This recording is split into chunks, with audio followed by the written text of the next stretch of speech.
조선의 어느 마을에 한 여인이 있었습니다.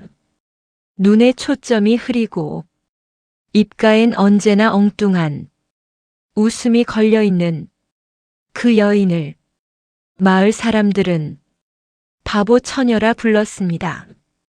그런데 말입니다. 그 여인이 결혼한 첫날 밤 신방 문이 닫히자마자 그 흐릿하던 눈이 날카롭게 변하더니 남편의 팔을 꽉 붙잡고 이렇게 말했습니다. 소리내면 죽어요. 안녕하세요. 사연 토크입니다. 오늘은 조선의 사연 코너로 찾아왔습니다. 수백 년 전 이 땅에서 실제로 전해 내려온 옛사람들이 이야기를 들려드립니다. 이런 이야기가 좋으셨다면 사연 토크 구독 눌러주세요. 매주 새로운 사연으로 찾아옵니다. 때는 조선 중엽 경상도 어느 산골 마을에 윤씨 성을 가진 과부 할머니가 살고 있었습니다. 남편을 일찍 여의고 홀로 두 아들을 키워낸 대단한 여인이었습니다. 큰아들 강수는 어려서부터 눈치가 빠르고 셈이 밝았습니다. 남보다 한 발 앞서 생각하고 손해보는 일은 절대 하지 않았습니다. 어머니 윤씨 할머니는 그런 큰아들을 보면서 저 아이는 강해서 살아남겠구나 싶으면서도 어딘지 모르게 불안했습니다. 둘째 철수는 달랐습니다.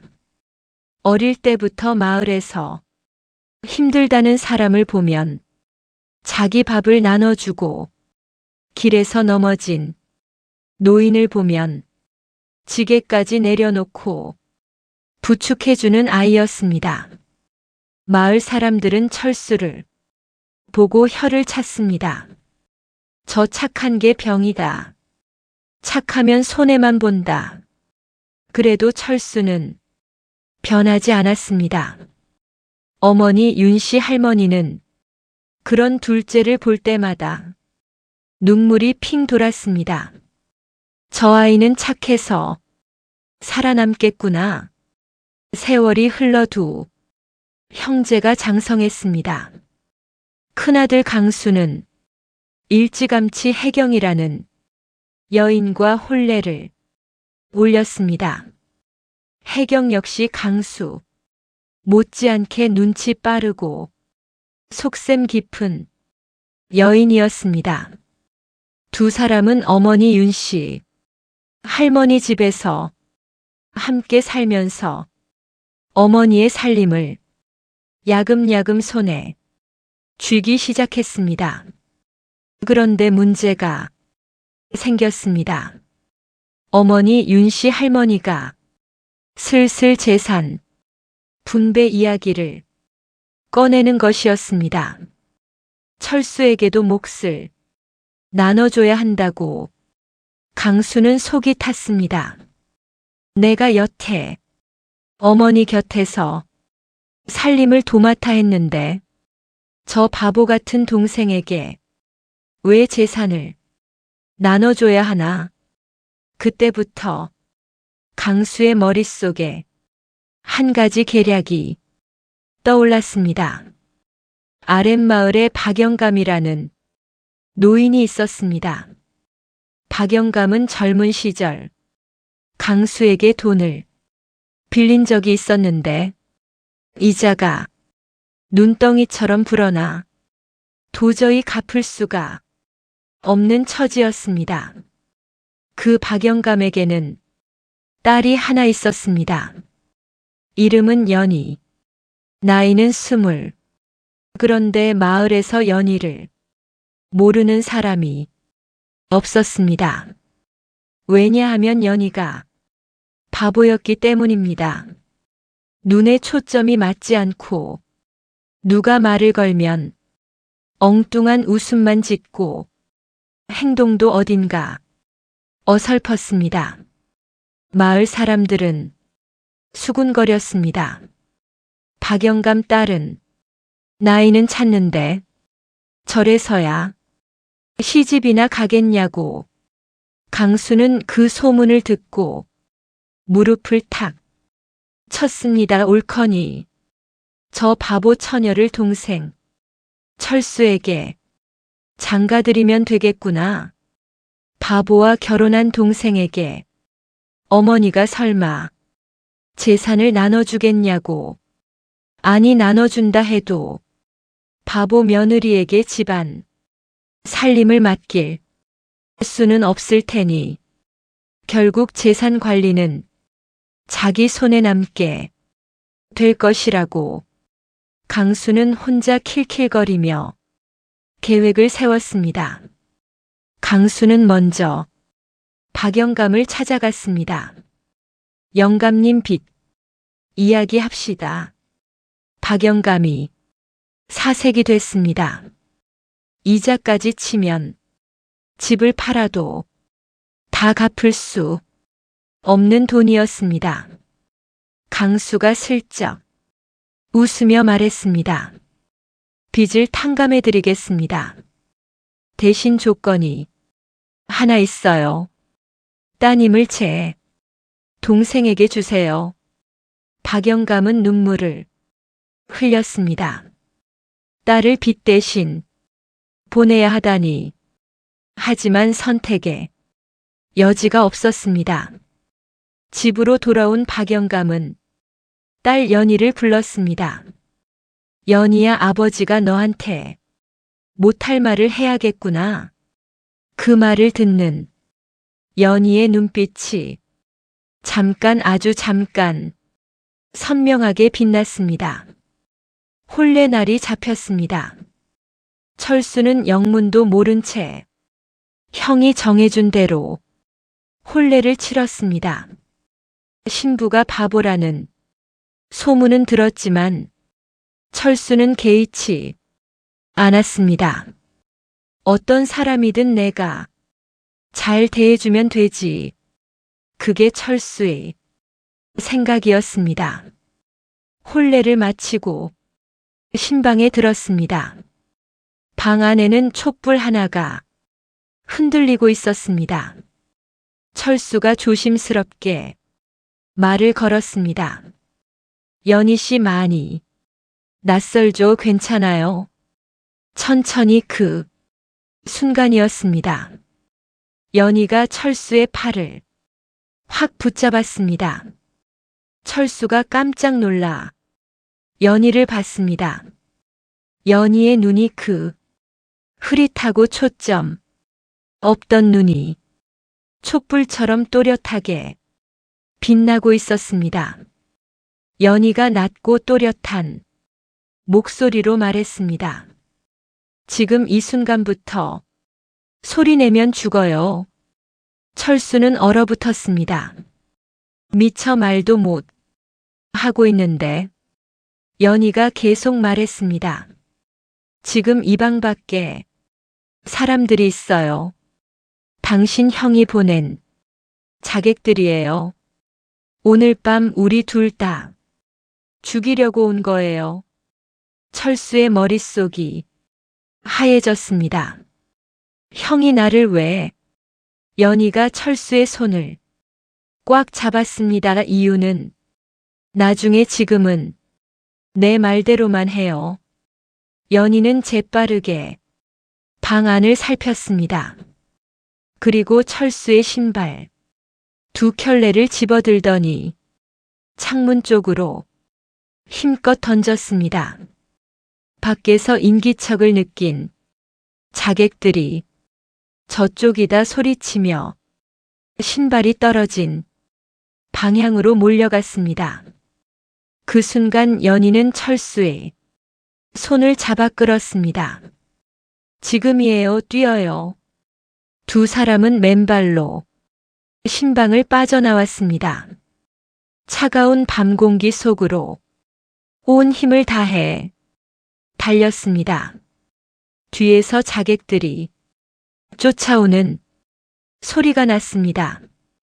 산길을 넘고 개울을 건너 두 사람은 숨이 턱에 차도록 달렸습니다. 한참을 달리다 연희가 멈춰 섰습니다. 여기요 작은 움막 하나가 있었습니다. 숯을 굽는 노인이 사는 곳이었습니다. 문을 두드리자 노인이 나왔습니다. 노인은 두 사람을 보자마자 깜짝 놀랐습니다. 아니 도련님, 아니요 맞아요. 할아버지 철수였습니다. 이 숫쟁이 노인은 몇 해 전 겨울 몸이 아파 산에서 쓰러진 것을 철수가 발견해서 업고 마을까지 내려와 치료를 받게 해준 분이었습니다. 그뿐이 아니었습니다.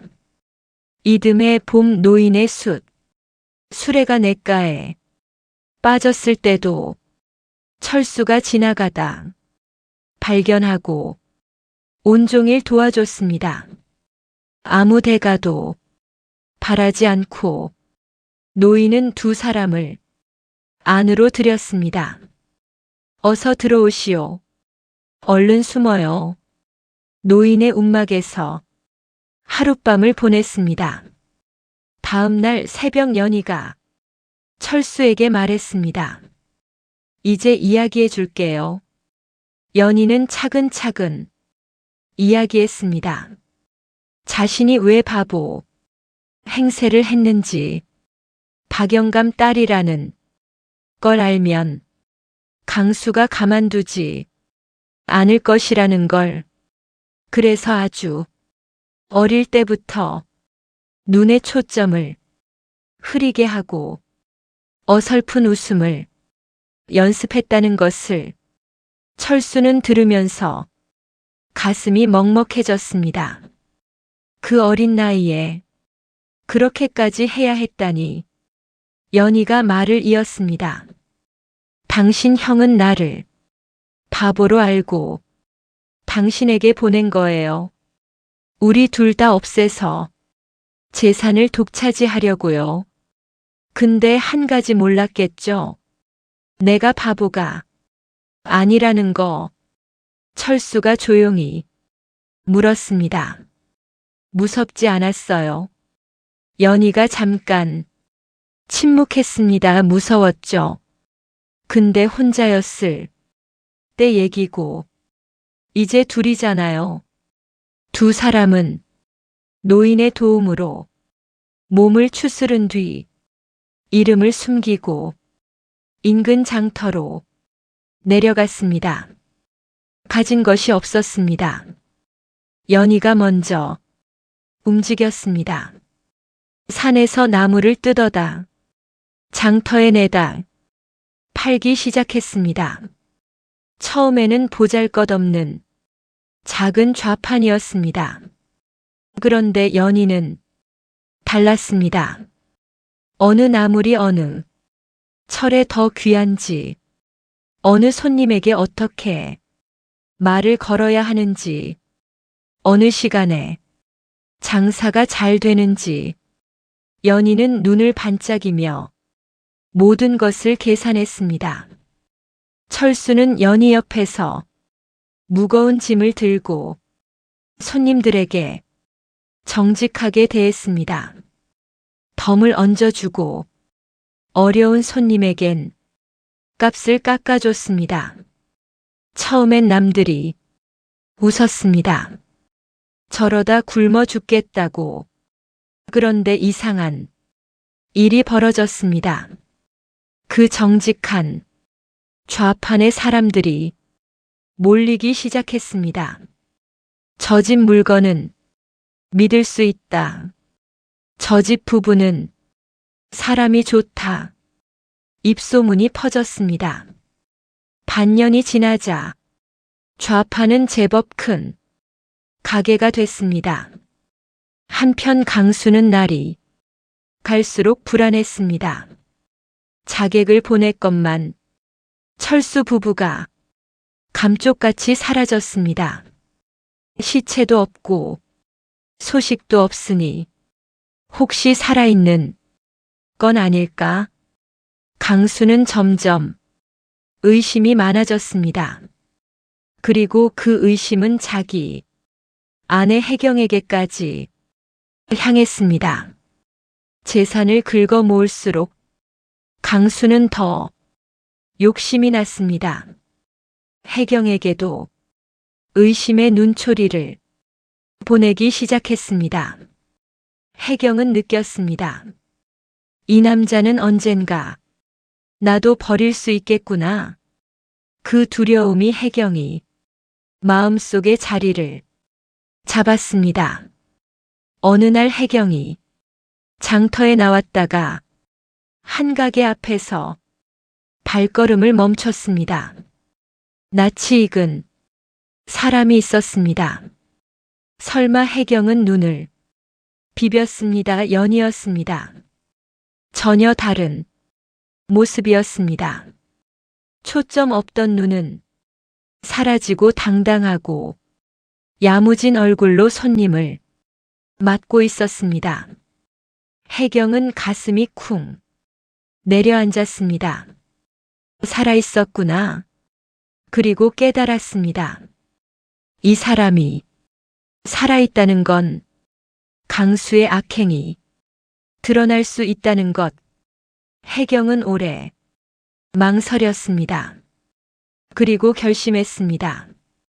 혜경은 연희를 찾아갔습니다. 조용한 곳에서 둘이 만났습니다. 혜경이 말했습니다. 나 강수가 두려워요. 언젠가 내 차례가 올 것 같아요. 연희는 혜경을 가만히 바라봤습니다.